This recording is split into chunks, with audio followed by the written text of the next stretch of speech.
previously, the choice of therapy for an individual patient with multiple myeloma has been clinical factors such as age and the patient's comorbidities or other diseases. But now the widespread clinical utilization of molecular technologies like FISH, for example, that's been around for a really long time, but also now next generation sequencing, has enabled identification of a number of prognostic and predictive markers in multiple myeloma,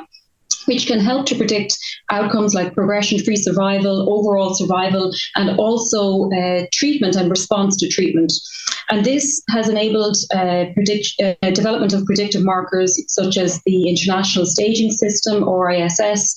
stringent complete remission rates as defined by IMWG, and also MRD testing, or minimal residual disease testing, which has become a mandated biomarker of therapy response in clinical trials. So we see much deeper, much more detailed prognostic, clinical and molecular biomarkers that have been utilized to tell us how patients might respond, either initially at diagnosis or at relapse. In terms of prognostic biomarkers, several molecular abnormalities have been identified as carrying adverse outcomes in myeloma. Some of these are clonal initiating events like T414, T1420, while others are structural chromosomal or mutation events, and these tend to happen later in the evolutionary process.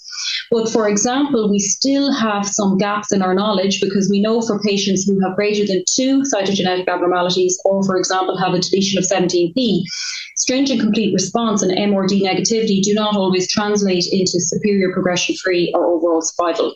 So I think, in answer to the near future question, to continue to improve multiple myeloma patient outcomes, we need to incorporate these markers into routine diagnostic workup of patients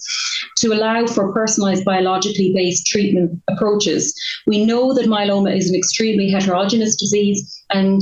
these differences in testing need to be incorporated into clinical pathways for diagnosis and treatment, not only at diagnosis, but also at each remission. I think this will enable patients to receive care that is truly personalized to their pattern of myeloma.